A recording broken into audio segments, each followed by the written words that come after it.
Hi, my name's Dave Hooper. I want to tell you a story that began with an innocent question. Back when I was just a regular guy, I'd been a career entrepreneur with some successes and failures. In other words, by this point in my life, I'd been humbled. But we were okay financially, my wife had another son on the way, and life was pretty good. That was February of 2011, which was the last normal month I'd ever have. That's when I first took a closer look at 9/11 and found something astonishing. Something that would change my life.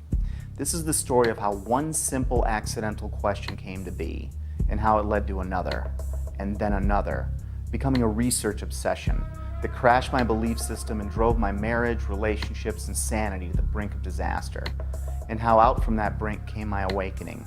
You can't write or talk about it, you just have to see it to believe it, and that's why this film was born. So let's start at the beginning, when my eyes first opened. Looking into 9/11 by itself didn't bring on this spiritual awakening, but it was the first domino to fall. You're about to get a peek down the rabbit hole, but just a peek, just enough to see that there is one. So get ready, because you're going to see some things that will test your beliefs and your notion of reality. So why don't we ease into it? Because you know what it's like when you first open your eyes after a deep sleep. That first light can be intense.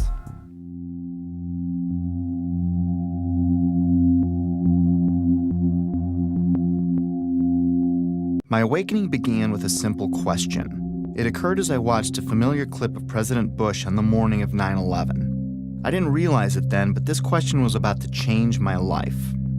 Bush is sitting at Booker Elementary School in Sarasota, Florida at 9:05 a.m. when White House Chief of Staff Andrew Card whispers into the president's ear. A second plane has hit the second tower. America is under attack. That first question was, why didn't the Secret Service get him out of there immediately? They didn't know how many planes were hijacked yet or what their targets were.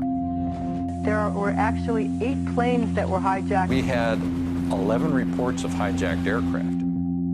There were thousands of planes still flying. As many as a dozen planes were reported hijacked at one point. And it was no secret the president was there. The school visit had been made public on September 7th, 4 days prior to 9/11. How could anyone be so sure hijackers weren't already on the way? Yet there he lingered, even after 2 more flights were confirmed hijacked, Flight 77 and Flight 93, the Pentagon and Shanksville planes respectively. Somewhere I saw a story claiming the president's camp didn't want to scare the kids at the school, and that's why he stayed, which I found hard to believe. Well-trained professionals are going to risk the balance of power in the world to spare the feelings of a few kids who routinely practice fire drills anyway? Well, I guess the answer was yes, because Bush stayed until 9:34 a.m., a full 29 minutes after it was known we were under attack. Think about that. That would have been 29 grueling minutes for everyone, especially those assigned to protect the president, wondering if some hijackers gotten ambitious, maybe changed their plans in the last few days after the school visit was made public. I guess someone high up in the president's camp must have known or thought they were safe.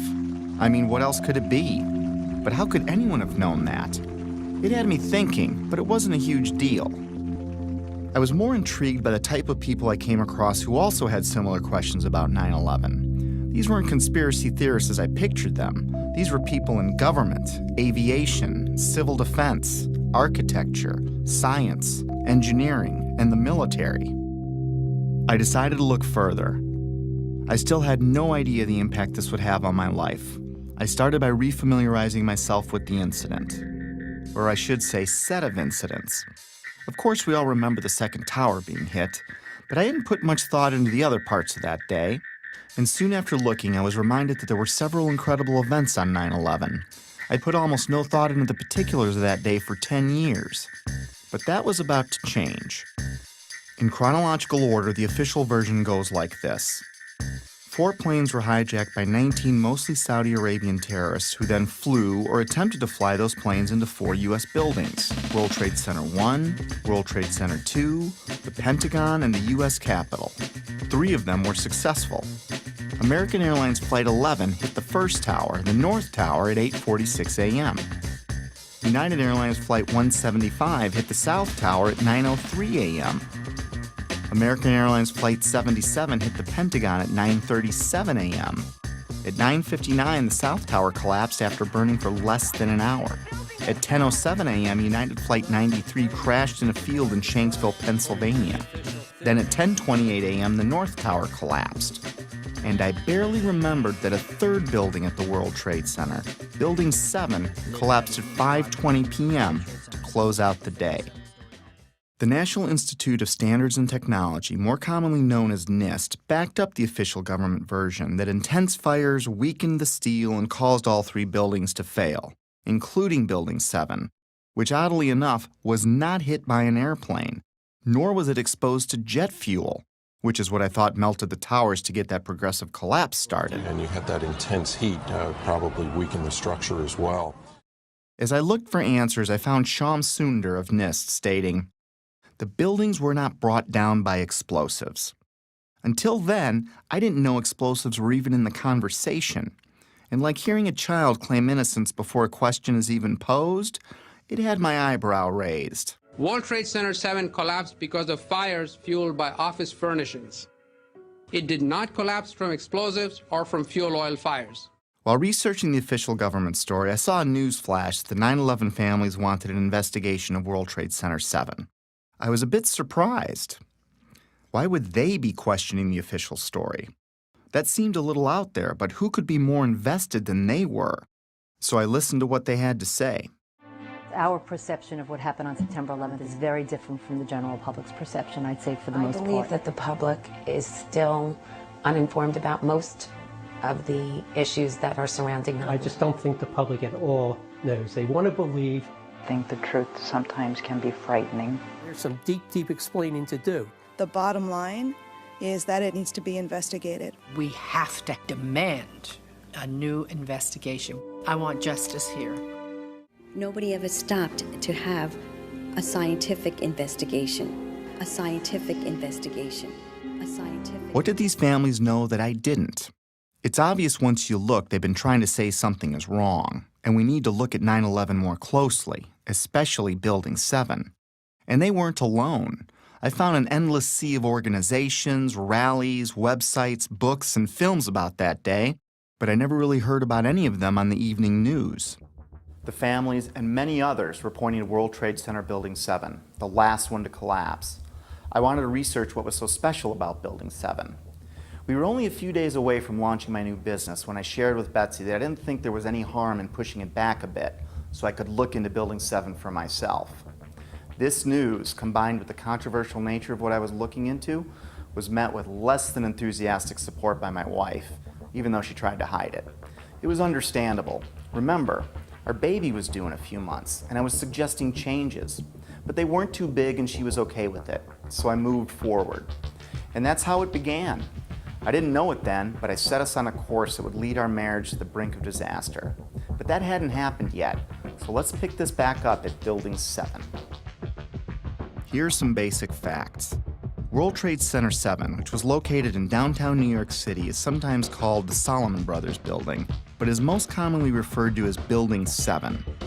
With construction beginning in 1984, it benefited from many modern advancements in building technology. It was a 47-story, steel-framed, fireproof skyscraper standing 550 feet tall. It was 300 feet from the nearest tower, the North Tower, or about a football field away.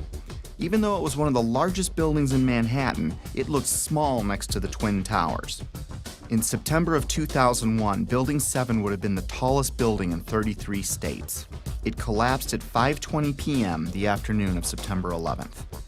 Even though Building 7 was not hit by an airplane, The official explanation for all 3 buildings that collapsed was that intense fires weakened the steel, resulting in total symmetrical building failure.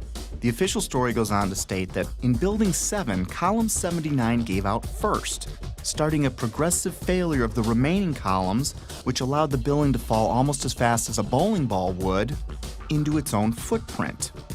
If a building that size accidentally collapsed on any other day, it would have been as famous as the Titanic sinking. Yet according to a 2006 Zogby poll, 43% of Americans never even heard of Building 7. Building 7 housed the CIA's largest station outside of Washington, D.C. It also contained the Secret Service's biggest field office. The IRS, Department of Defense, and the SEC also occupied entire floors. The mayor's emergency management bunker was located in the building, but ironically, it wasn't used that day.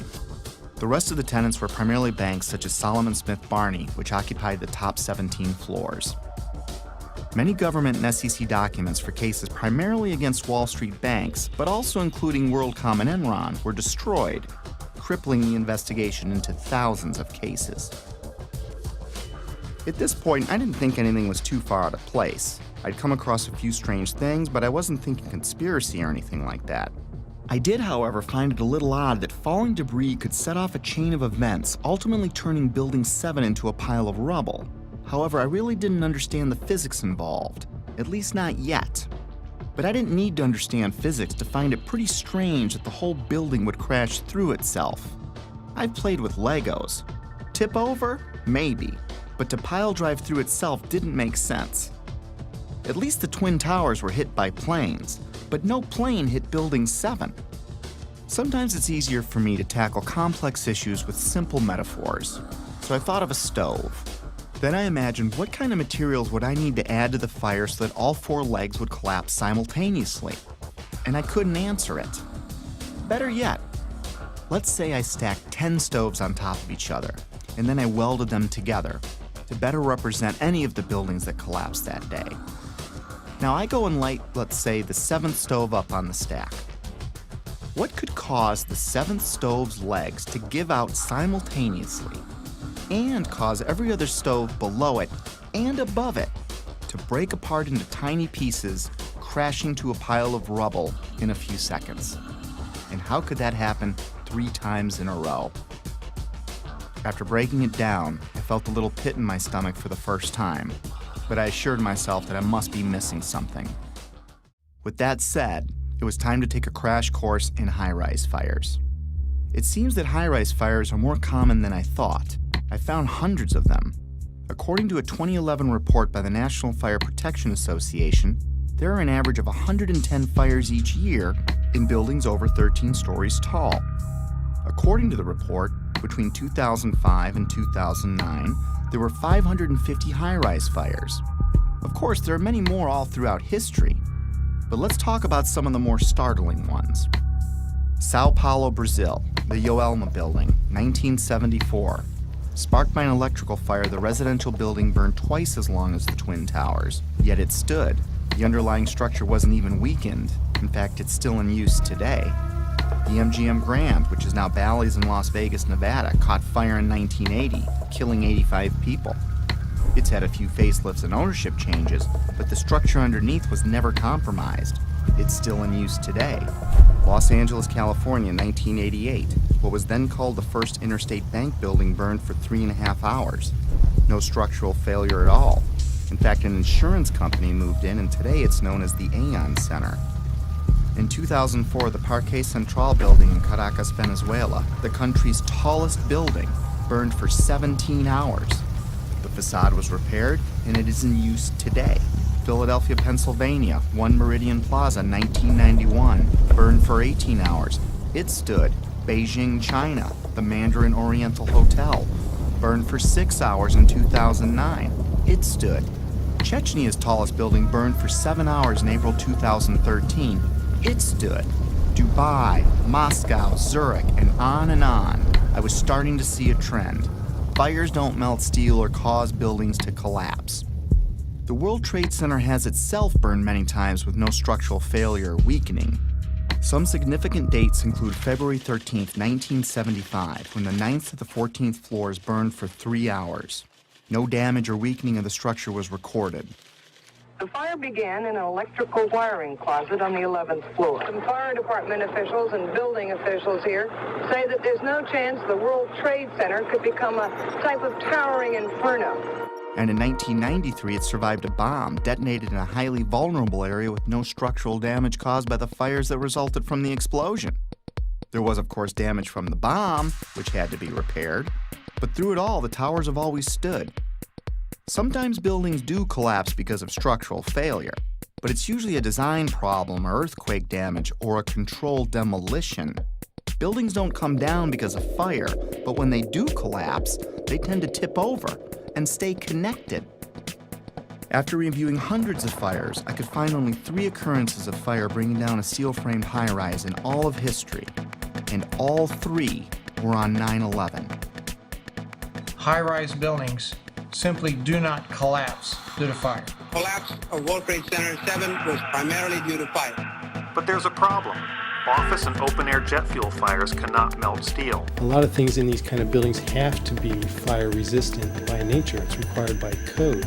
So there really isn't a whole lot of fuel in there to begin with. The National Institute of Standards and Technology said that the maximum air temperatures was about 1,800 degrees or 1,000 degrees colder than what's needed to melt steel.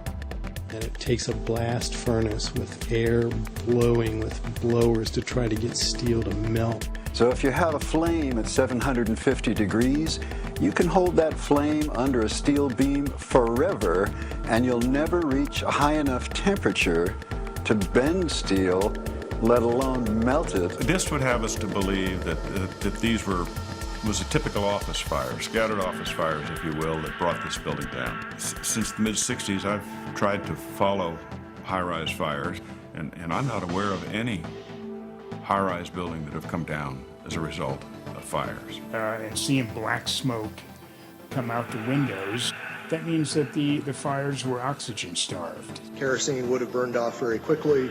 What wasn't destroyed in the initial fireball would have been consumed fairly rapidly and would have only really served as an ignition for the rest of the material. None of which would have been, in my experience as a fire protection engineer, hot enough to sufficiently soften the steel or damage the steel to result in a total collapse of the building. Well, we're told that the planes hit the buildings and there was an explosion and a fire, and about an hour and a half later, in the case of the North Tower, the buildings collapsed due to structural weakening due to the fires. Fires in high-rises have never brought down a steel frame high-rise building at all, ever. The bottom line is this. Steel-framed high-rises don't collapse, especially into their own footprint, because of fire. This is why builders and architects have loved steel for 100 years. A fire typically can't compromise the steel structure. Of course, 9/11 was not a typical day with typical fires. Jet fuel was involved. But the kerosene or the jet fuel just can't explain it. Set aside for a minute that only 2 of the buildings were subjected to kerosene. Now think of a kerosene lamp or a kerosene heater. In the history of kerosene lamps, I have never heard of one being melted because the fires were too hot. In fact, the World Trade Center fires were starved of oxygen and therefore heat. You can see it in the black smoke coming from the towers. Yet molten iron was found in the rubble of all 3 buildings. Something else had to provide the heat and energy needed to liquefy, melt, or even microscopically bend the steel in any of those 3 buildings. And unless you work for NIST, scientists agree that neither jet fuel, nor the furnishings inside those buildings could have heated the steel enough to melt it. I was starting to realize that something else must have been involved in the collapse of at least Building 7, if not all 3. Okay, maybe airplanes weakened the structure of the Twin Towers, which we'll be looking into more deeply later. For now, believe it or not, planes have hit many buildings throughout history and none fell. Of course, none were hit with planes as large as the ones on 9/11, but that still leaves Building 7. I couldn't explain it. Can you tell me that if I throw a flaming chunk of metal off of one building, I can make the building next to it collapse in on itself a few hours later? Why do demolition companies even exist if you can just light a few random fires and wait for an implosion?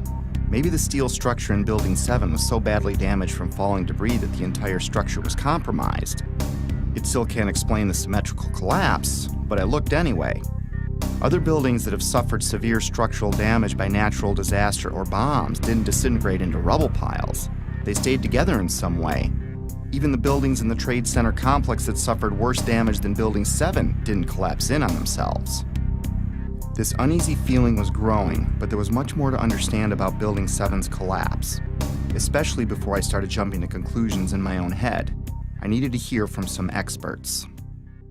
It just didn't add up, the way the whole thing sort of pile drove itself into the ground and all at near free fall speed. Collapses straight down into its own footprint at free fall speed. This is uncanny. There's 40,000 tons of structural steel designed to resist this collapse. This building had 40,000 tons of structural steel in its structural system, and that is intended to keep it from going anywhere. The animation sequence from the National Institute of Standards and Technology for their model, their mathematical model of the collapse of Building Number 7. And they have the inside members that one column gave way, which they claim resulted in the collapse of all the surrounding members, and then this precipitated a global collapse. This would just not be physically possible for a gravitational collapse. According to NIST, the failure occurred at column 79 on level 12. This means basically they're talking about a single columnar collapse or failure that resulted in a total collapse of the building. That just does not make any sense. Regardless of the engineering, the logic tells you that if you have a single failure at some random point in the building, that the entire building is not going to collapse. Buildings don't break that way. The story that just a few columns can cause a synchronized global collapse, an implosion, is, well, that's just nonsense. The exterior columns on the outside as well as on the inside at the bottom would have to be severed almost at the same time. The building would want to topple over. It would want to bend over that weakened area and topple over sideways. What we saw the structures came straight down upon itself. It cannot happen that when you have asymmetric damage, you will get a perfectly symmetrical collapse. At free fall speed, that's impossible. That's a violation of the fundamental law of physics that says that for every action, there's an equal and opposite reaction. If you took a billiard ball and dropped at the height of the Twin Towers, and you just merely stopped it and started at every floor in free fall, it would take over 1.5 minutes to reach the ground. The buildings were down in 10 seconds. Buildings just don't behave like that. If floors fall, they tend to fall and are braced by the floor directly beneath it. And there's some delay there. And then the next floor falls with 2 floors, and there's some more delay. The buildings actually accelerated as they came down, meaning they were not getting resistance from these massive columns in the center of the core of this building. And when it's all finished, the outside walls from the lower floors are piled one on top of the other right in the middle of the building. So it's fiction to say that a building as modern as World Trade Center 7 comes down with no resistance. Doesn't add up. The official explanation was dead wrong. Just not possible. Not possible. Just doesn't make sense. It's not how it works. It can't happen. Never before in history. It just can't happen. Well, that's just nonsense. And that cannot happen. Couldn't happen. It's fiction. There's definitely much more going on than just fire. This was a controlled event. The symmetry is the smoking gun. In short, the evidence is clear. We are witnessing not the collapse of a building, but its demolition. At the time, I was thinking, wait a minute. My heart was pounding, my adrenaline was flowing, and I had a knot in my stomach. You know, the collapse never looked right to me, but then again, I never really thought that it defied the laws of physics. My imagination started to run wild. Could the hijackers have wired the buildings? Maybe the government didn't want us to know how really lax their security was, and that's why they covered up this fact. Maybe it was pre-wired for some reason, but that made no sense. If it was a controlled demolition, it would explain how much of these buildings were reduced to ash. It would explain why the towers fell after burning for only an hour or so. It would explain why they imploded instead of tearing apart. It would explain why they all fell at close to free fall speed. It sure looked like a controlled demolition, in retrospect. I couldn't stop at this point. I needed to know more. Late nights, coffee, research. My life was changing before my very eyes. I had taken my very first step down the rabbit hole. Little did I know how much deeper it would go.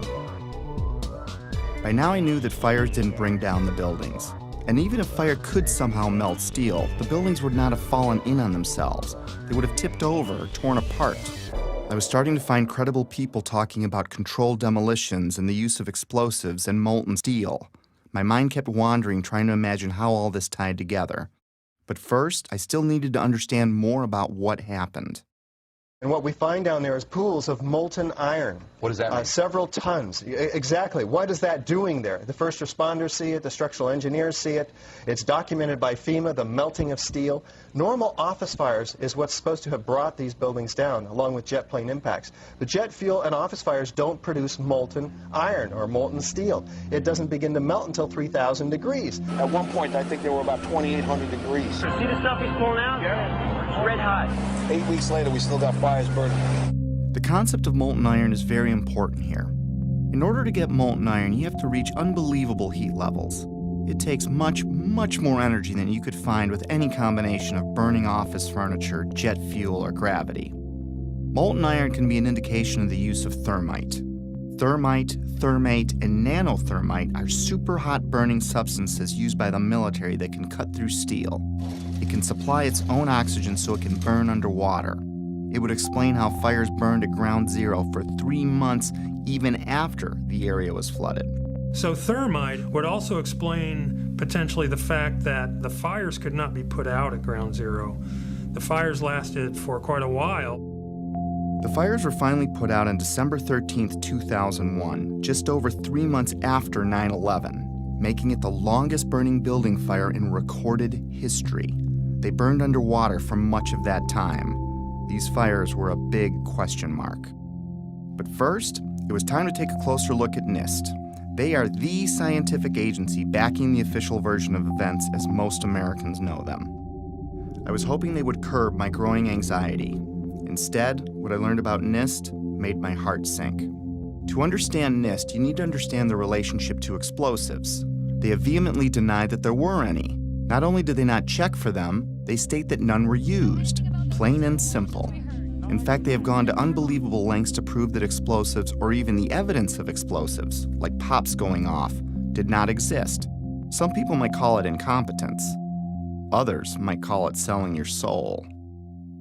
NIST concedes that they found no evidence for explosives. So then we asked them, well, did you look? And they said, no, we did not look for explosives or residues of explosives. So the preconceived notion of NIST is that there's no evidence for explosives, and so there's no point in looking.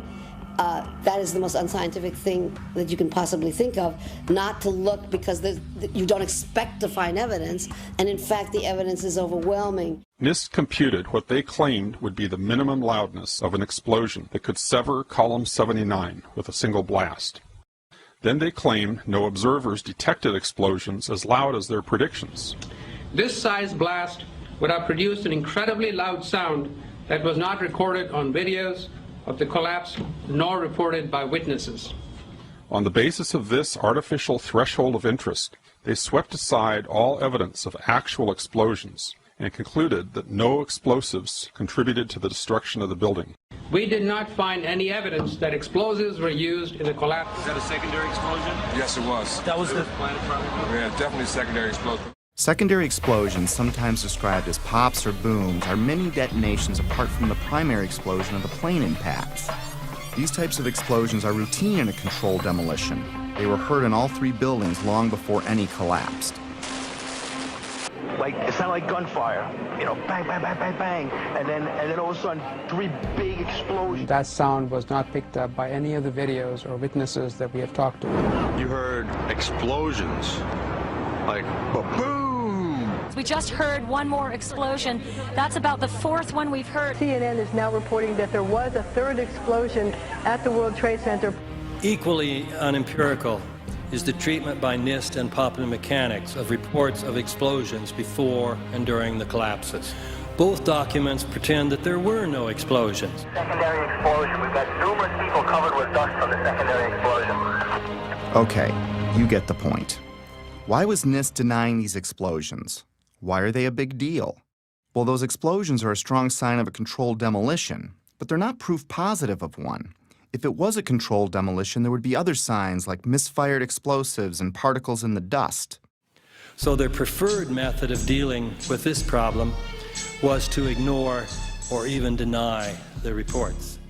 John Gross, one of the chief authors of the NIST report, was captured on film while he was making a public presentation, saying that he knew of absolutely no eyewitness who has said there was a pool of molten steel. I'm curious about the pool of molten steel that was found in the bottom of the towers.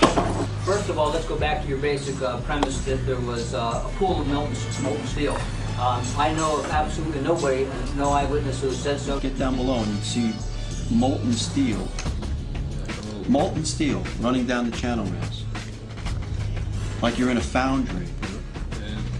Like lava. Volcano. The fires got very intense down there and it actually melted beams where it was molten steel that was being dug out. Underground, it was still so hot that molten metal dripped down the sides of the wall from Building 6. The premise that there was a pool of molten steel.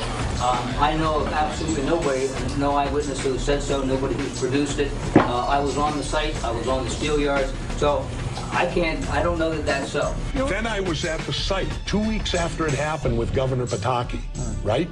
And they had to cease digging that day. You know why? They were finding pockets of molten liquid metal. In an office fire, you cannot generate enough heat to melt steel. And yet we have evidence of molten iron in the microspheres, in the rubble pile, and the metal pouring out of the side of the tower. About 7 minutes before its final destruction, almost an hour after the plane hit, molten metal was seen coming out of the northeast corner near the 80th floor. What was going on here? These guys at NIST are the official version. Office and jet fuel fires can reach about 1,600 degrees under ideal conditions, but NIST said that the fires burned at 1,800 degrees, which they claim was just enough to weaken and bend the steel, which led to complete failure of each building's infrastructure. But that still leaves us more than 1,000 degrees short of molten metal, which was found all over Ground Zero. They denied that molten metal existed, and they denied that witnesses heard secondary explosions going off. Even the NIST computer animation of Building 7's collapse is inaccurate, showing the outer structural walls crumpling in instead of coming straight down. The NIST report, on which Popular Mechanics and much of the press has relied, is not a scientific report. It is a political document. We need to have an investigation of NIST themselves. I believe that the reports that came out are not true. So the fact that NIST says that is absolutely, in my opinion, it's criminal. NIST wasn't looking for the truth. They were trying to hide it. But why? Were they asked to falsify their findings? I didn't think they came up with this on their own. When I see John Gross fidget and blush as he states there was no molten metal, I see a man that is doing what many of us do when we don't tell the truth. It's basic human nature. My feelings at the time were like the moment you catch your significant other in a lie. Maybe there's an explanation, but your heart is racing until you get some answers. And if something like that's ever happened to you, you may understand needing to know more, but not wanting to know more, if that makes sense. Was there more evidence of a controlled demolitions besides explosions? And where did the molten metal come from? I needed more before I could get my head around this. I took a deeper look into all the buildings, the airplane strikes, and the possibility of planted explosives. Mostly, I was looking for something to explain away this growing pile of problems. I was looking for answers that could reduce my growing anxiety. Instead, I would fall further down the rabbit hole. By now, Betsy was about to give birth. The idea of putting the business off for a week had turned into a few months. and I couldn't help from talking about my findings all the time, even though Betsy asked me to tone it down.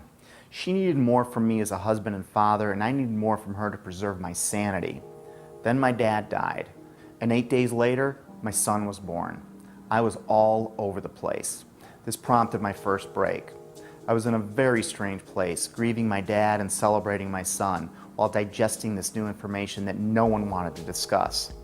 What I'd been working on was no secret to my whole family, and everyone seemed pretty relieved when it looked like I was re-entering my normal life. I was enjoying the family and starting to talk about business again, which made Betsy happy.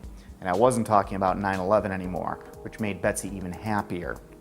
But just when things were getting back to normal, I started getting a feeling, an urge to get back into it. It kept growing and I couldn't explain why I had it. I tried to ignore it, but I couldn't. And like an addict that fell off the wagon, I was back at it like I'd never left. I still wasn't certain what brought down Building 7, but I was pretty sure it wasn't fire. And it certainly wasn't an airplane since it wasn't hit by one. Maybe a look at the Twin Towers could shed some light on this.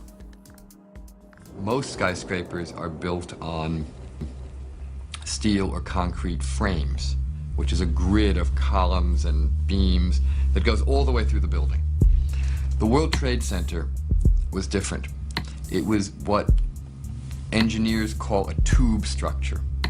It was a very, very strong mesh of steel. There's a large central rectangle in each of the towers that contained 47 columns, and these columns basically were the primary structural support of the building. These 47, 48 columns are essentially the superstructure of a battleship. They're essentially a suspension bridge. There's no way that burning kerosene can ever affect these in the least, if only because of the radiator effect. The minuscule possibility that fire somehow brought all three buildings down was gone.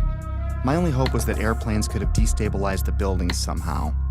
It didn't explain Building 7, but I was trying to give the official version every possible chance to be right. Let's look at the best documented impact that day. At 9:03 a.m., United Flight 175 hit the South Tower. The majority of the jet fuel burned off in the initial explosion, but maybe there was an explanation for the collapse in the plane impacts themselves. The first interview I came across was of Frank DiMartini, the construction manager of the World Trade Center. The building was designed to have a fully loaded 707 crash into it. That was the largest plane at the time. The building probably could sustain multiple impacts of jetliners because this structure is like the mosquito netting on your screen door. The jet plane is just a pencil puncturing that screen netting. It really does nothing to the screen netting. But the largest aircraft flying today, at least commercially, the 747, fully loaded, is on the order of 300 tons. So if you think about a 300-ton element crashing into a building that's been designed to carry 13,000 tons, you can see that an aircraft crashing into the World Trade Center would probably not do anything. We designed the buildings to take the impact of the Boeing 707 hitting the building at any location. But the plane had already hit. And what I noticed was the lights were still on in the lobby. That led me to believe that the plane never got to the core columns because the feeds for all these transformers feeding all the light and power in the towers were adjacent to the core columns. Those aircraft and those fires could not cause those buildings to come down in that way. The idea that airplanes could have destabilized the buildings never made much sense to me. The Twin Towers were like a solid iron rod coming out of the ground, supported by another steel building surrounding it. Let's use another metaphor to clarify what I mean. Let's assume a stop sign is like one of the towers. The post is the core and the thin shield of the sign is the Trade Center's outer mesh.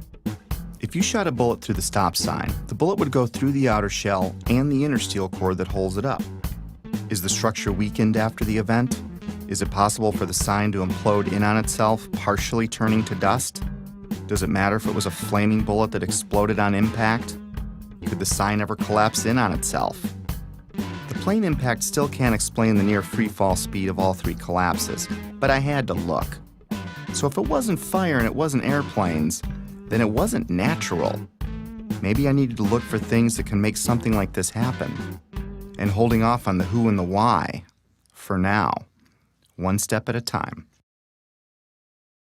And it's my expert opinion. As a demolition expert, I was trained by the best the U.S. government has. I served 3 years on Underwater Demolition Team 12.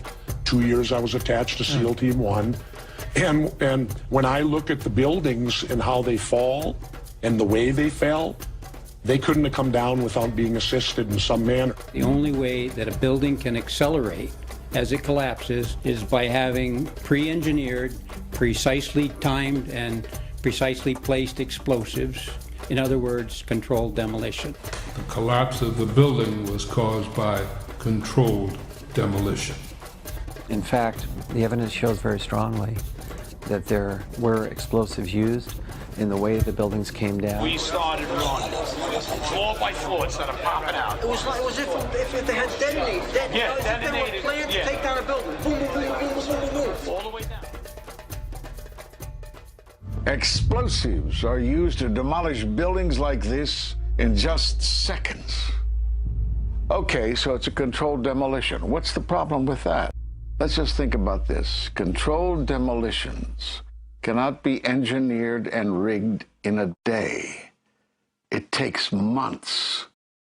And therefore, this event must have been planned in advance. Controlled demolition is used to bring unwanted buildings neatly down into their own footprint. It's part science and part art. Through the placement and synchronization of many different types of explosives, demolition companies can control how and when any building falls. Some are brought down or pulled in a plain Jane fashion, and others as a pyrotechnic show for an active audience. There are many more, but let's look at 8 typical signs of controlled demolition. We've already covered a few of them. We know the buildings fell at near freefall speed and the collapses were symmetrical. Anyone can see that with the naked eye. We already established people heard explosions, but it was confusing to me. And of course you're going to hear loud noises as a building collapses. This needed further investigation. By now I was only going to trust my own eyes when it came to researching 9/11. I think it's too important an event to let someone else tell you what to believe about it. But I'm getting ahead of myself. There are 118 documented testimonies of explosions heard from firemen and other first responders alone, which took a court order to be released, and that doesn't include the maintenance employees or regular tower workers. After analyzing locations and timestamps, I broke explosions into 3 categories. Impact synchronized booms were explosions seemingly timed with the plane strikes in the seconds before and after the collisions. Pre-collapse pops were explosions heard all over the buildings from the time of the first plane impact until Building 7 fell. The final booms and crackle are the main body of explosives, which are detonated over the span of a few seconds, leading up to and through the collapse. It seems that explosives went off in different parts of the Trade Center when each plane hit.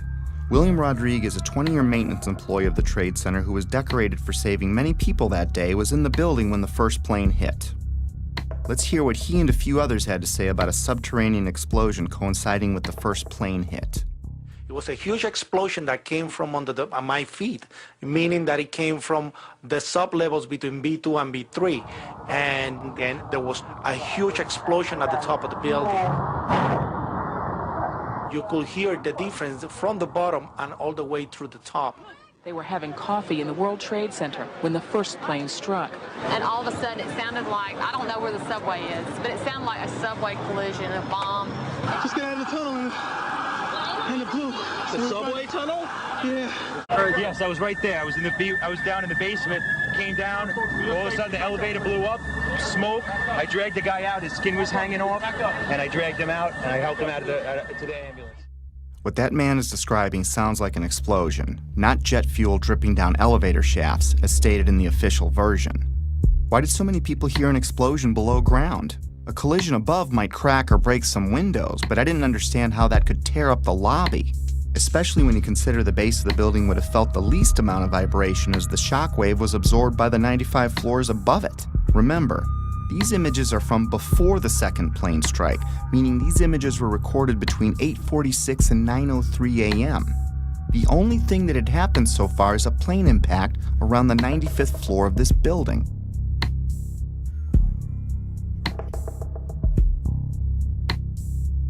Right away, a guy from the Port Authority told him the damage was somewhere above the 78th floor.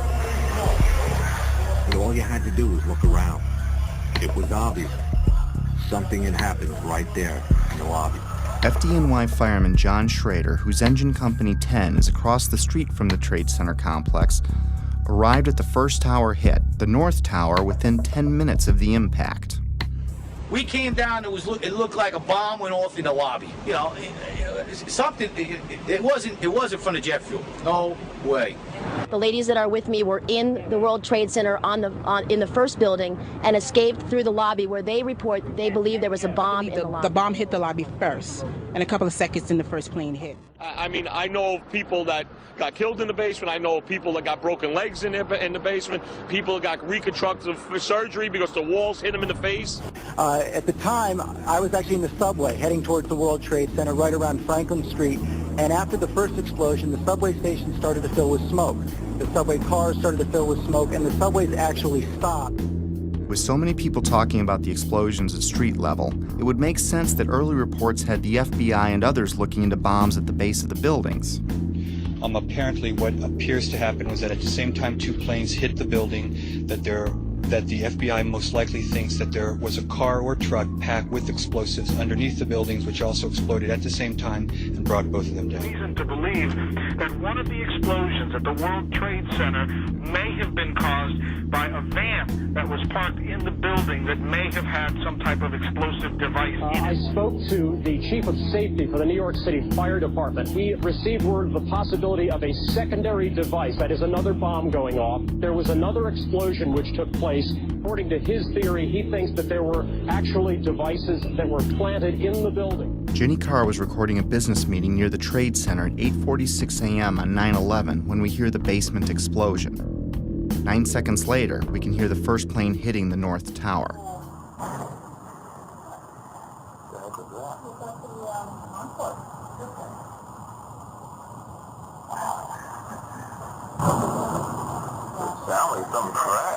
I think a bomb went off in the lobby first, then a plane hit the building, then another plane hit the other building. Let's discuss these pre-collapse pops. From a distance, they sound like pops, but they're actually pretty powerful.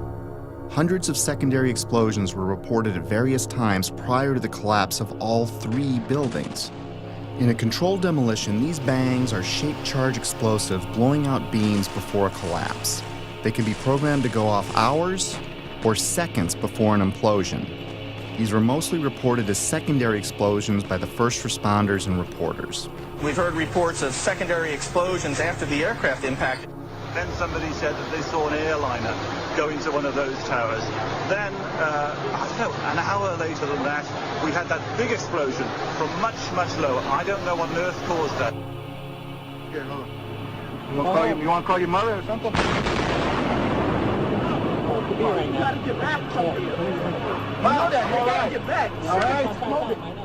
The final booms and crackle are like the grand finale of a fireworks show. In a controlled demolition, the vast majority of the explosives are set to go off in an ordered fashion over the span of a few seconds as the building collapses. Depending on distance, this can sound like a rumble, booms, or crackling.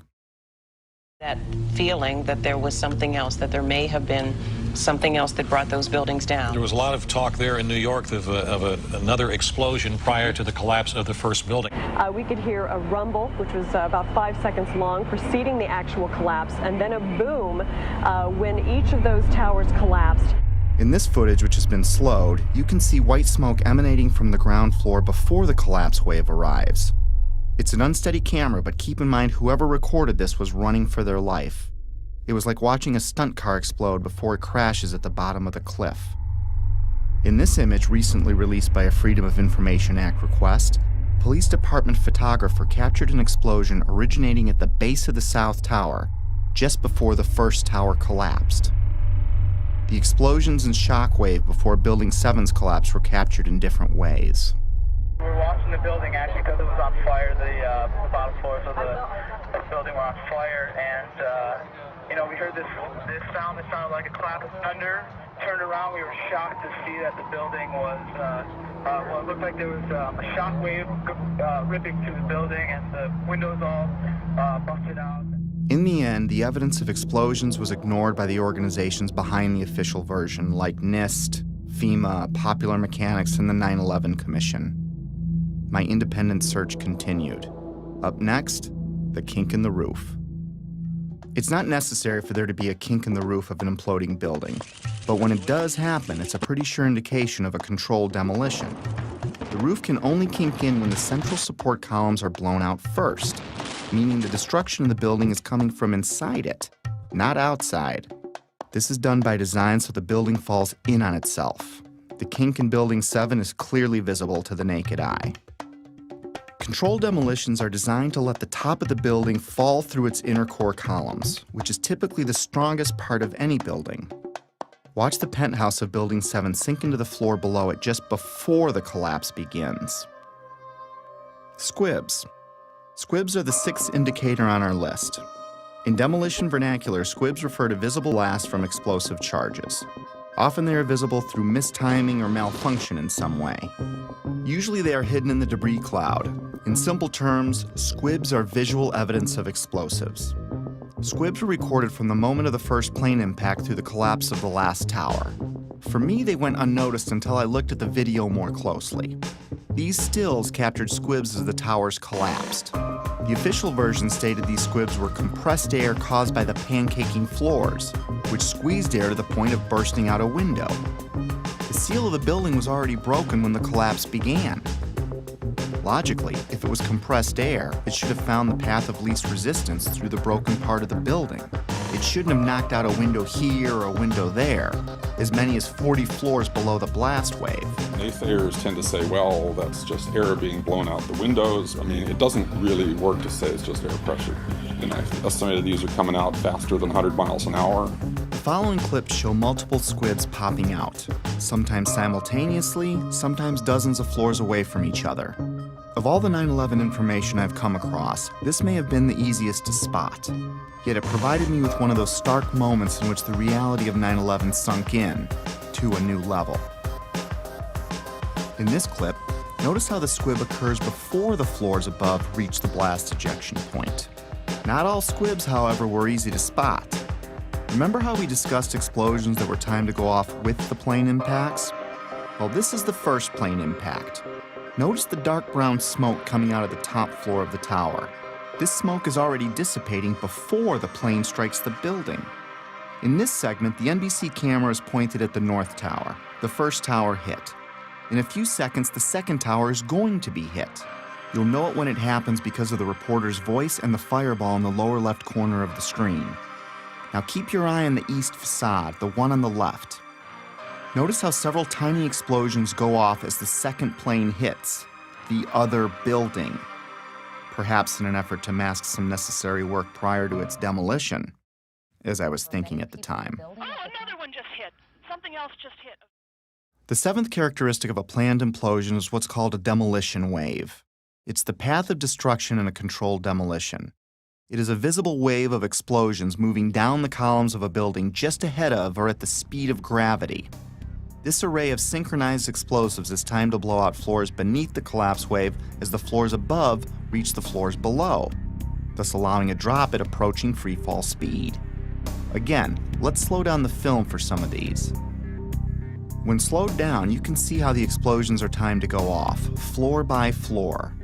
In this clip, you can clearly see a demolition wave proceeding down a column mostly hidden by the umbrella of the falling debris pile. Look to the right of the black line. It's a bit grainy because of the zoom. Here it is again without the black line. You can see synced explosives cutting a path down the building. The demolition wave can be hard to see with an untrained eye because it happens so fast. I've tried to highlight a few more examples in the following clips.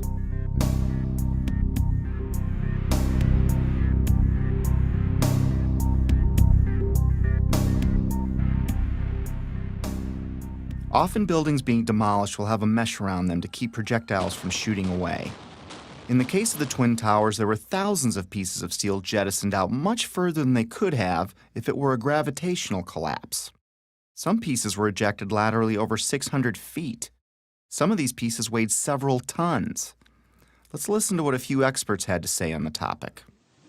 Window mullions and things went up and out. That kind of stuff can't happen with just pure air pressure of floors getting sandwiched together.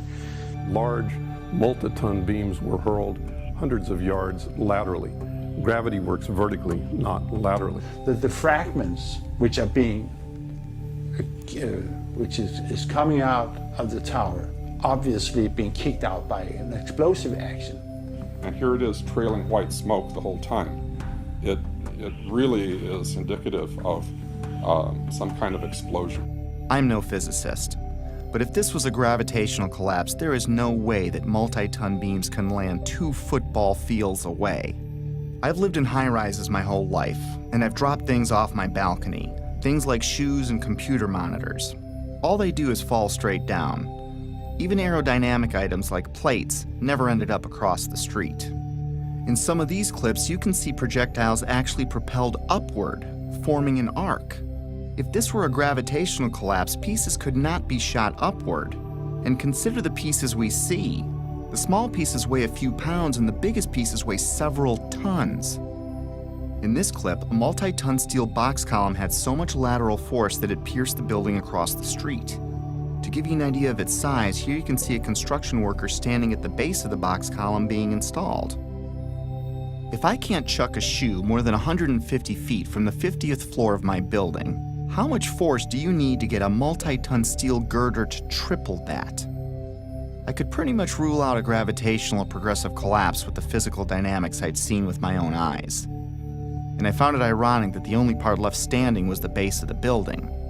Even though the whole building landed on it, it was the only part of the building whose columns did not become dismembered.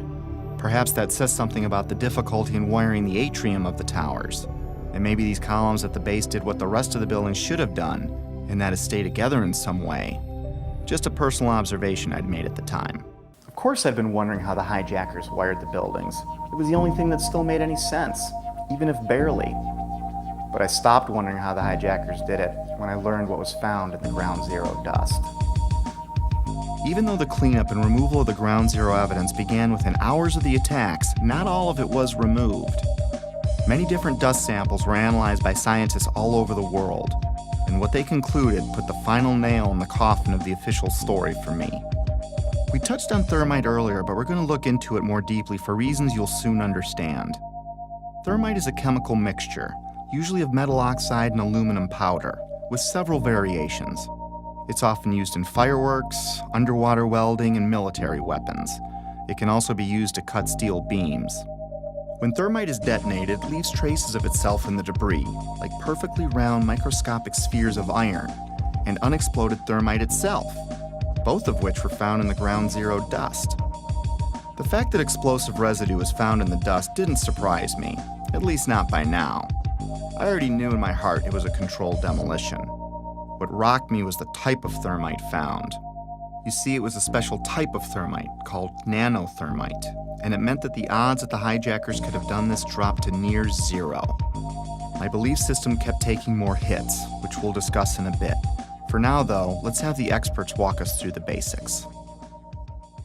In 3 different samples from 3 independent researchers, the R.J. Lee Company, the USGS, and Dr. Stephen Jones's work, all 3 separately found these microspheres.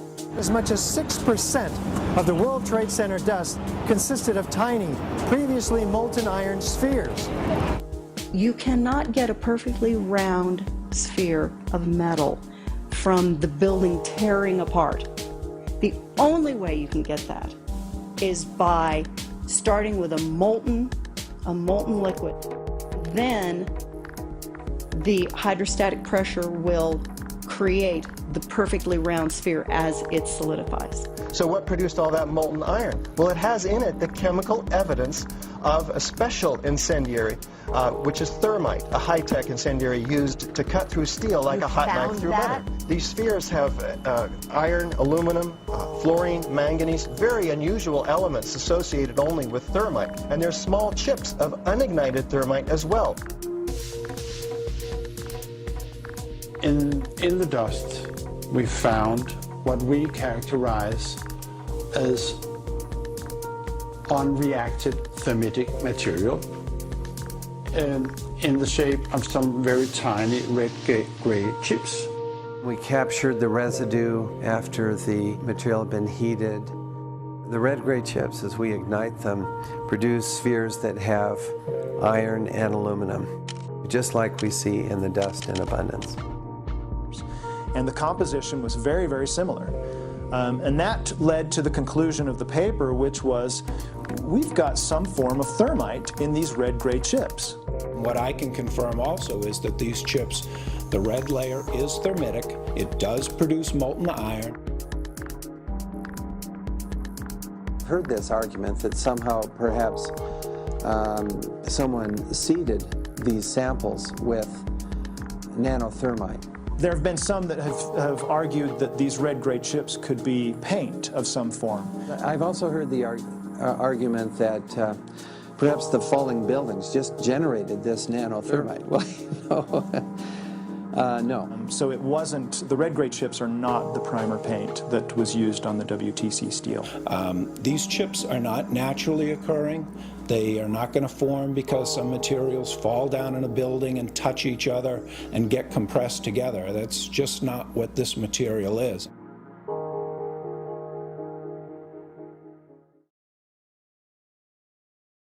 What we have found is a modern version of thermite, which we call nanothermite, which is produced in a different way. It is not just two powders being mixed. First of all, the iron oxide grains are uniform and approximately 100 nanometers across. That's very tiny, much smaller than a human hair. The aluminum occurs in plates that are about 40 nanometers across. I have no idea how to make those.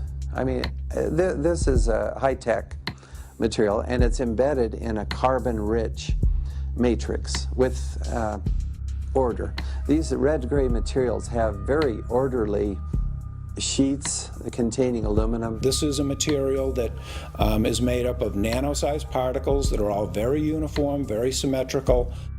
The aluminum appears in thin platelets about 40 nanometers thick.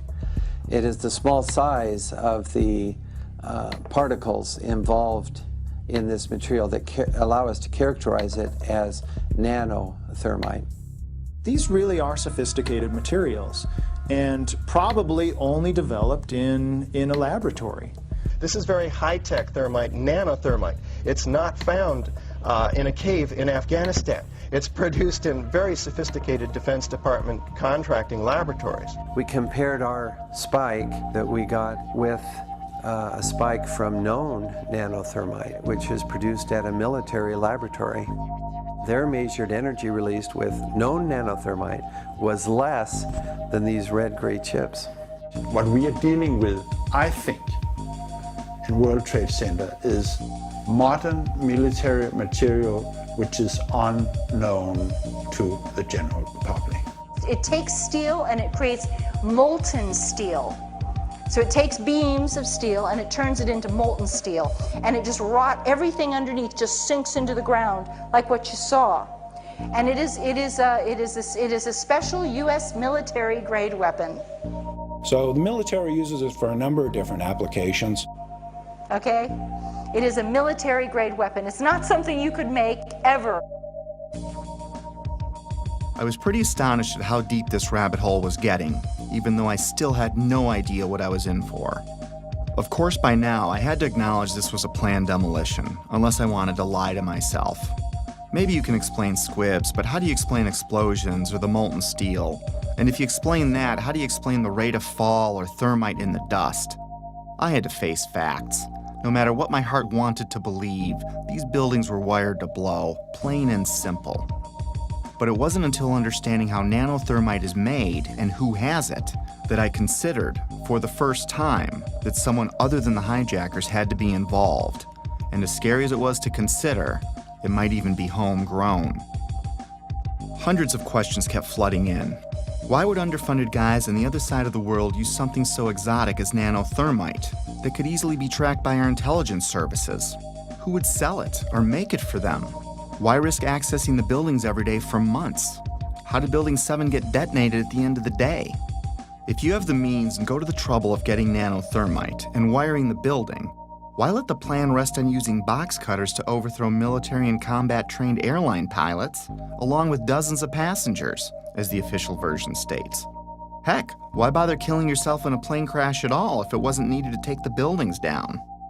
I had no idea what I was staring at least not yet, but a few puzzle pieces had been filled in. I knew that the buildings were brought down by controlled demolition, military thermite was used, NIST was being used to sell a lie, and someone wanted us to think that planes had caused this. I kept replaying the event in my head over and over, assimilating each new piece of information as I discovered it. And like a retreating army, my line in the sand about what could have really happened kept moving further and further back, and getting closer to home. But I was on a mission, and I was obsessed to find out the truth. Researching late every night was disrupting my home life again, and my wife still didn't see eye to eye with me about 9/11. Back then, she still believed the official version, but she hadn't seen what I had. For a time, she even thought I was losing it. For a time, I wondered it myself, because I was coming across things I had a hard time believing.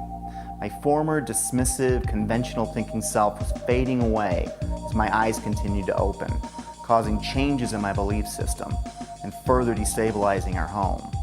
It was harder than ever to drop the subject. Rifts were developing in other relationships too. I was angry at everything and everyone, from God to the government to anyone that didn't want to hear or believe what I had to say. I became a bit reclusive as I dug deeper. If the building was wired, lots of people had to get past security every day for a while. Remember when I said I lived in high-rises my whole life? Well, I worked in them too. And there is no way you can access buildings like those without the building security knowing. Lots of equipment had to be brought in. Authorization forms would need to be filled out. There would be drilling and pounding and dust in the ventilation ducts. Whoever was coming in would need a plausible reason to be there. They would need access to the elevator shafts. They would be taking incredible risks each day unless they had permission to access the guts of the building. Anybody who's ever watched a building being demolished on purpose knows that if you're going to do this, you have to get at the under infrastructure of a building and bring it down. The columns could have been set up with explosive devices during the off-hour operations of the building by elevator company personnel. It wouldn't be a problem once you gained access to the elevator shafts. How about an elevator modernization, which we know was going on the 9 months prior to 9/11? There are people who noted that the elevators were locked in turn and that there were guards placed at these locked elevators during the modernization. And in the case of a steel frame building, that means we load them with RDX cutting charges, which are loaded with individual delays, sometimes as many as 2 to 3 different delays on a given floor. I was sick to death of the dust which was appearing on the windowsills. It was dirty grey and very, very noticeable in that week leading up to 9/11. There were workers throughout the World Trade Center that had access to the hoistway, which is immediately adjacent to the core columns and beams in the building. The fact that there were visitors, like engineers of some kind, wandering around the floors, carrying toolboxes and cables and so on. We're talking about several tons of nanothermite and ordinary thermite. One would have to have access through security. Video cameras caught trucks arriving at the World Trade Center from about August 23rd until every night until about September 2nd, September 3rd. And the trucks were arriving at about 3 o'clock in the morning when everybody else had left the building, including the janitorial trucks. Something was brought into that building that would help with the detonation. There may have been work done on the detonation before. It may have been going on for months, but whatever they needed at the very end, they came and brought in that 10-day period. The 9/11 Commission also does not tell you that Marvin Bush, the president's brother, and their cousin, Wirt Walker, were the principals of the company that was in charge of security for the World Trade Center. They don't, man, yeah. The jaw-dropping coincidences kept piling up. I learned that Stratesec was a security company which used to be called Securicom, and they didn't just handle security for the World Trade Center complex. They had contracts with Dulles International Airport, from where Flight 93 departed, and United Airlines, accounting for most of the security breakdowns on 9/11. And another thing, Stratesec also handles security for Los Alamos National Labs, one of the only places on the planet that can produce the nanothermite found in the ground zero dust. The odds are pretty astonishing that one company can link so many vital elements of 9/11. But more astonishing is there's no mention of Stratesec or Securicom in the entire 567-page 9/11 Commission report. Of course, that was no surprise by now. Did I forget to mention that that same 9/11 Commission did not mention the collapse of Building 7 in the entire report either? Why is there not a word about the collapse of that building in the 9/11 Commission report? We didn't see any evidence of the kind of thing you're talking about. I didn't think this was something done by terrorists anymore, nor did I think this was done by any one man, even if a president. How does he get nanothermite? How does he get NORAD, the FAA, and our air defenses to look the other way? Or get access to the interior of all 3 towers? Or get 19 guys to kill themselves? Or get NIST and the 9/11 Commission to tank their investigations? Or keep the media quiet? Or keep a rival administration from exposing it? No. This seemed much bigger than even a president, and impossible for a man on the run. If someone like me with no budget or staff can find something clearly wrong with Building 7's collapse, how could an entire government commission fail to mention it in their report? Something big and strange was coming into view, seemingly coordinated and almost invisible, like 1,000 more puzzle pieces dumped out before me. I couldn't see the bigger picture yet, but I knew there was one, and it involved powerful elements of our world. This reminded me of a quote that struck me in Woodrow Wilson's book, The New Freedom. He writes, "Some of the biggest men in the United States in the field of commerce and manufacture are afraid of somebody, are afraid of something. They know that there is a power somewhere so organized, so subtle, so watchful, so interlocked, so complete, so pervasive, that they had better not speak above their breath when they speak in condemnation of it." I wondered if we were talking about the same thing, so I continued my research. I didn't even need to remind myself I was falling down the rabbit hole anymore. I was now fully expecting to see the unexpected. Remember the opening chapter, The Dog That Didn't Bark? It was a reference to a Sherlock Holmes story called Silver Blaze, in which Holmes deduces the culprit must have known the family dog, because the dog didn't bark while the crime was committed, as he normally would if a stranger were on the property. The same way the Secret Service didn't bark, by staying in the school. The same way real watchdogs like the 9/11 Commission, NIST, and the media didn't bark either. Lots of people, including politicians, the media, and emergency workers on the ground, knew Building 7 was going to come down well ahead of time, as impossible an event as that was. But even then, they said, hey, you know, like, you got to stay behind this line because they're thinking about taking this building down. They're not sure if it's stable or not. So they were holding a line off because they had knowledge that something was going to happen. That by noon or 1 o'clock, they told us we had to move from that triage site up to Pace University, a little further away, because Building 7 was going to come down or being brought down. Did they actually use the word brought down, and who was it that was telling you this? The fire department, and they did use the word, we're going to have to bring it down.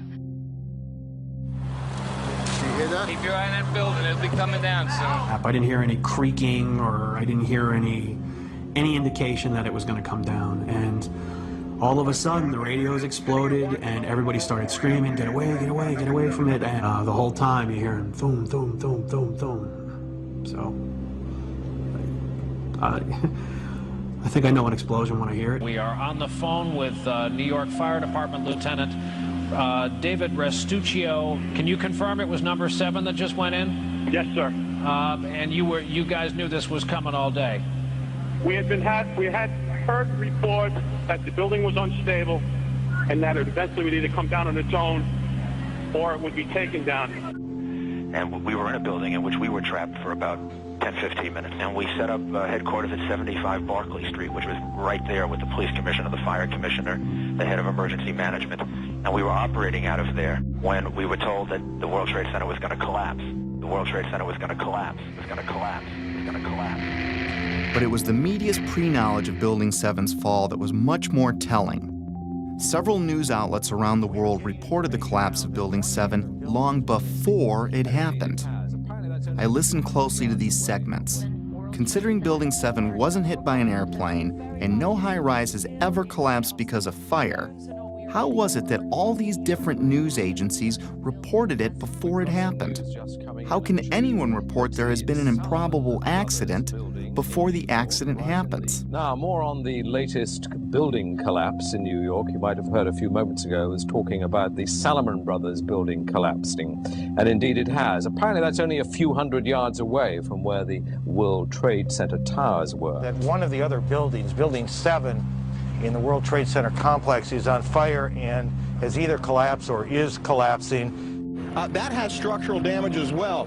We saw a lot of glass broken out, and a corner of the building appeared to be in distress, and there's concern that there might actually be another collapse of that building. We are getting word from New York right now that another building has collapsed. Is that smoke coming from this third collapse? Okay, that is what we're understanding, which makes sense because it looks like the sun is going down. But I'm hoping that enough people have cleared out of downtown Manhattan so that perhaps it wasn't as full as it might be normally around 5:30 on a Tuesday. That information, of course, take a look at that right-hand side of the screen. It's going Okay. down right now. There it is. Yep. It went down. Brown building, the tall one, is number 7 World Trade Center. Heard several reports from several different officers now that that is the building that is going to go down next.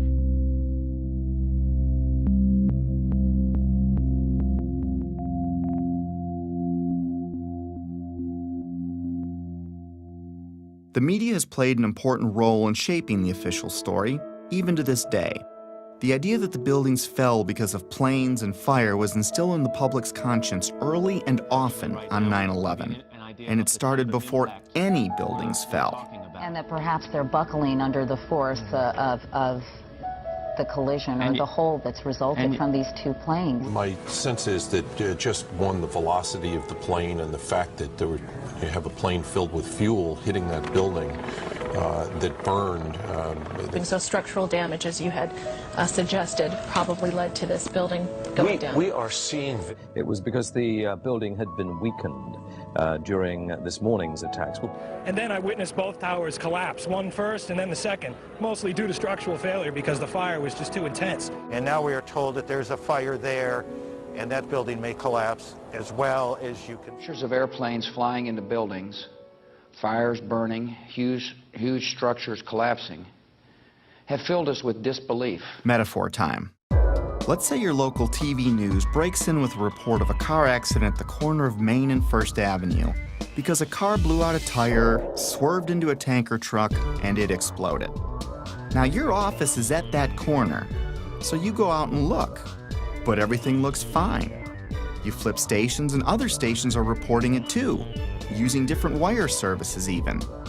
As you stare out the window wondering where there's another Main and First Avenue, a car drives into a parked gas truck and it explodes. Have you witnessed a miracle or a staged event? If what I was finding were mistakes in a massive ruse, then the sheer boldness and size of it alone is why I never saw it before. It reminded me of a quote often attributed to Joseph Goebbels, the minister of propaganda for Hitler's Nazi Germany, who stated that, "If you tell a lie big enough and keep repeating it, people will eventually come to believe it." I found a pattern of bullying, intimidation, and belittling of anyone asking valid questions, which did nothing to soften my growing anger. even though I had no idea to where or to whom it was directed. We're not buying it. Okay, you don't have to buy anything. You're American. You want to be a nut, you can be a nut. Anybody who thinks that 9/11 was carried out by the government isn't a truther. They're idiots. I'm merely saying it is wrong, blasphemous, and sinful for you to suggest, imply, or help other people come to the conclusion that the U.S. government killed 3,000 of its own citizens, because it didn't. How big a lunatic do you have to be to watch two giant airliners packed with jet fuel slam into buildings on live TV, igniting a massive inferno that burned for 2 hours, and then think, well, if you believe that was the cause? These people are idiots. They're mentally ill. They should be treated with respect. It's an insult to people who are victims of 9/11 and their families. You know what? It wasn't an inside job. We can see the planes. The planes hit the building. It wasn't a controlled demolition, and the buildings came down. And it just is beyond bizarre. Yeah, and you are a nutcase, Building 7. 9/11 was an inside job. Oh, get a life. Get a life. 9/11 was an inside job. You're like the guys who think that the space aliens kidnapped Elvis or something like that. That's where you are. I didn't think it was an accident that every question is uniformly dismissed. I couldn't find a familiar journalist that seriously entertained these obvious questions that anyone would have.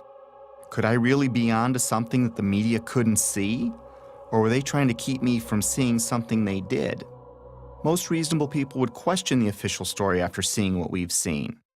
So I switched my focus to independent news sources, outside the mainstream. No, they're not well-funded, slick, or glitzy. Most are just regular people or sincere journalists trying to expose the truth about something in their corner of the world. One such man was Bill Cooper. I found him early in my 9/11 research. At the time, I couldn't explain how he predicted what you're about to hear. Bill Cooper spent his life in the intelligence community. He rose to the Office of Naval Security and Intelligence, serving on the intelligence briefing team for the Commander-in-Chief of the Pacific Fleet. He held several top security clearances. After the military, he developed and operated the largest civilian intelligence agency in the world. The world's largest and most successful civilian intelligence gathering operation in the world, which makes me privy to an awful lot of information that none of you will ever see. In other words, he was very credible. The following clip is from his radio program, The Hour of the Time, which aired on the night of June 28, 2001, 76 days before 9/11 happened. A CNN reporter found Osama bin Laden, took a television camera crew with him, went into Osama bin Laden's hideout, interviewed him and his top leadership, his top lieutenants and colonels and generals in their hideout. This is a CNN reporter with a camera crew. And he came out and told everybody, within 3 weeks, Osama bin Laden is going to attack the United States and Israel. Now, don't you think that's kind of strange, folks? You see, because the largest intelligence apparatus in the world, with the biggest budget in the history of the world, has been looking for Osama bin Laden for years and years and years, and can't find him. And whatever is going to happen that they're going to blame on Osama bin Laden, don't you even believe it. When in hell are all you people going to wake up? All these early news reports were glaring misfires in what seemed to be an otherwise coordinated media campaign. Misfires not unlike the ones meant to coincide with the first plane impact. Little mistakes that my untrained eye never picked up before, but that I was now finding all over, spawning even more questions, and fueling the early stages of what would become my spiritual awakening. As I continued finding evidence leading me away from the official version, it was not surprising the main body of evidence was being removed within hours of the attacks, cleaning up a crime scene with no real investigation. Because what they did immediately after 9/11 was they started removing the steel, the debris from Tower 7 and all the towers immediately. 400 truckloads per day of material were taken away from the World Trade Center site and sent to China for recycling. There were laws violated in the destruction of that evidence. I was starting to believe that things like the immediate cleanup were probably no accident. And to discover what was really happening, I'd need to find the ones behind the cleanup and the coordinated media and NIST and FEMA, the Federal Emergency Management Agency, which in another huge coincidence arrived at New York for a training exercise on Monday, September 10th, the night before 9/11, which is convenient as they oversaw the cleanup of Ground Zero. To be honest with you, we arrived on late Monday night and went into action on Tuesday morning. And not until today did we get a full opportunity to work. Over time, it got easier to find puzzle pieces, like the following testimony by Norman Mineta, the Secretary of Transportation in 2001, who was with Vice President Dick Cheney in the morning of 9/11. And like so much other important information, this interview would also be left out of the 9/11 Commission report. During the time that the airplane coming in to the Pentagon, there was a young man who would come in and say to the Vice President, the plane is 50 miles out, the plane is 30 miles out. And when it got down to the plane is 10 miles out, the young man also said to the Vice President, do the orders still stand? And the Vice President turned and whipped his neck around and said, of course the orders still stand. Have you heard anything to the contrary? Well, at the time I didn't know what all that meant. And the flight you're referring to is the flight that came into the Pentagon. Oh, God. The Mineta testimony launched my investigation into the Pentagon, Shanksville, the hijackers, and many other aspects of 9/11. And if I thought I was a long way down the rabbit hole already, was I way wrong. My belief system would ultimately be shattered, but rebuilt to accommodate my evolving worldview. Back then, however, I was only a few months into my investigation, and I was going through a full scope of emotions, and frankly, having a difficult time handling all of them. Denial, curiosity, fear, disbelief, paranoia, anger, and heartbreak. And I would go through many more. I was still unable to reconcile all the data in front of me. I couldn't see the bigger picture at the time. But like the wind, it can't be seen, yet we know it's there because it leaves evidence of its existence. Very much like the trail of breadcrumbs I'd been researching over the last few months. But it's not something I could understand in one sitting. It took time. Coping with the flood of emotions took a while. I didn't have anyone guiding me or anyone to talk to about it. I felt like I had no foundation, like the ground was crumbling beneath me. The truth is hidden by several mechanisms, especially the limits of our own preconceived beliefs. I'd been so ignorant and dismissive, but now I wondered what else I'd been fooled about. Over the years, I came to see that we're in a battle of information, a battle of beliefs, or a spiritual battle, if you will. I also came to believe that 9/11 is only one battle in a much larger war, a war I couldn't see yet, but one that I was well on the way to discovering. This is a lot to take in, and we all wake up at our own speed, if at all, which is why I stopped after only looking at the Trade Center portion of the attacks. There is so much more to this, but it's easier to process in smaller chunks. Betsy and I woke up at different speeds. My eyes started opening pretty quickly, but it took Betsy a few years, even though we talked about it all the time. It wasn't until she watched early versions of this movie that she began to believe me.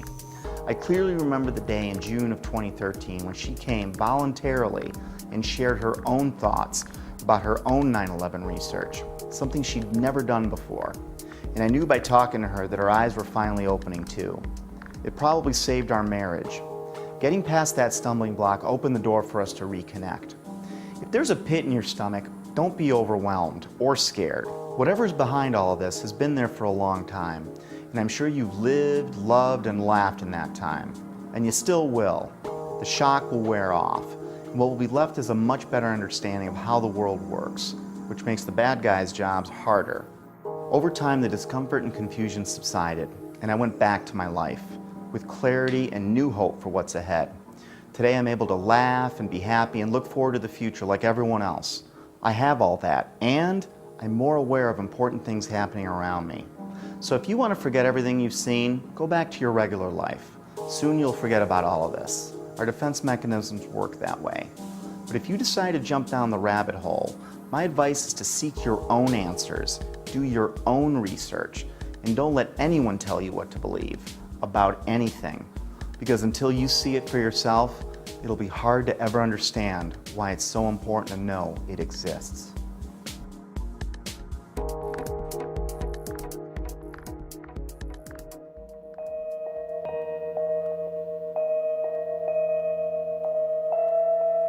I'm not trying to alter anything, just illuminate it. From the moment of birth, all we know is the thirst. These devils trying to make the river flow in reverse. All my people on the rooftop, all my people on the ground. Did you really think I came to bring peace? I came for blood to rain on these streets, bang on these beats till we're all away. They ain't got the balls to haul us all away. Shout out from the rooftop, God is great. All these wannabe cobras just guard of snakes. I'ma shine the light, watch them cower in shame. Got guns, but the flame will devour your brain. It's bigger than freedom, bigger than change. Politicians, citizens, sinners, and saints. Raise the vibration and the shift begins. Where you gonna go with them spaceships and things? Wake up.